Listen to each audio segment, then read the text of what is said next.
Praised be Jesus and Mary. Now and forever. Saint Nicholas was the Bishop of Myra in the first half of the 4th century. He was a saint and died on December 6th in a year between 345 and 352. Besides that, we don't know a lot about his life with certainty, because a full biography wasn't written until the 9th century. It seems he was born about the year 270 in Patara, a port city on the west end of the southern coast of Asia Minor, now in Turkey. St. Paul changed ships in that city on his way to Jerusalem, coming back from his second missionary journey. According to the legend of St. Nicholas, he was an orphan, but he inherited considerable wealth from his parents and used it to help the poor, the sick, and prisoners. Perhaps we can see confirmation of this in a vision that St. Gertrude had. One day she was wrapped in ecstasy and saw the glory that St. Nicholas enjoyed in heaven. The saint confided to her that the Lord has reserved this glory to him because of the great charity he had exercised in his life toward the needy. One story from his legend is of particular importance. A nobleman fell into poverty and so was unable to provide dowries for his 3 daughters so that they could marry. Lest they be reduced to begging to survive, he decided to prostitute them in order to get money for the dowries. When St. Nicholas heard of this, he decided to save the girls from this terrible fate by secretly throwing 3 bags of gold coins into their window at night.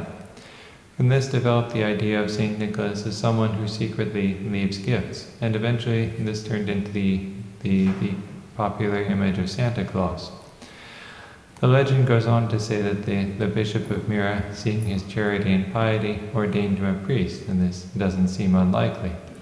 If he was a saint, he was certainly charitable, and if he became a priest and later a bishop, then he probably showed outstanding virtue.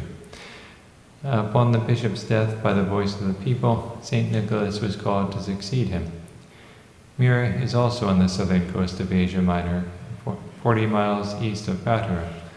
St. Paul also passed through Myra. This is where the escort taking him to Rome for his appeal to Caesar changed ships. They boarded an Egyptian grain ship, the one that took them all the way to Malta before it wrecked.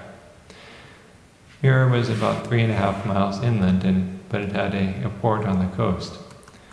One of the oldest sources for St. Nicholas's life, which dates from around the year 600, relates that St. Nicholas suffered imprisonment for the faith that he courageously confessed during Diocletian's persecution, which began in 303. It also says that in 325 he took part in the Ecumenical Council of Nicaea. This was the first ecumenical council convoked to decide whether the teaching of Arius was orthodox. Arius said that the Son was not God in the same sense that the Father is God, that the Son had a beginning, he was not eternal. The council condemned this teaching, defining that the Son is consubstantial with the Father and thus equally God. The story is told that St. Nicholas was so outraged by Arius's heretical teaching that he slapped him. You can imagine this saint who had suffered for the faith being angered by Arius's glib reinvention of it. It's a good story, but unfortunately one that can't be traced back before the late 14th century. In that 14th century version, St. Nicholas strikes on the jaw un-Arian.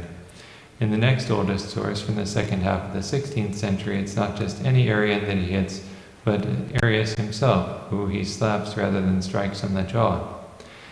Both of these stories are very late. If the story is true, it's hard to explain why it wasn't included in the older biographies of St. Nicholas.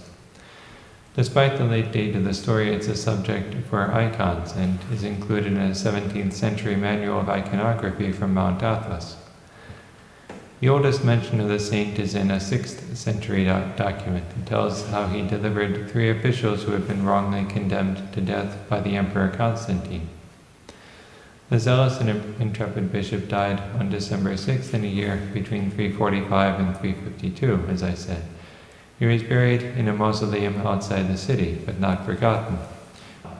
Praised be Jesus and Mary. Now and forever.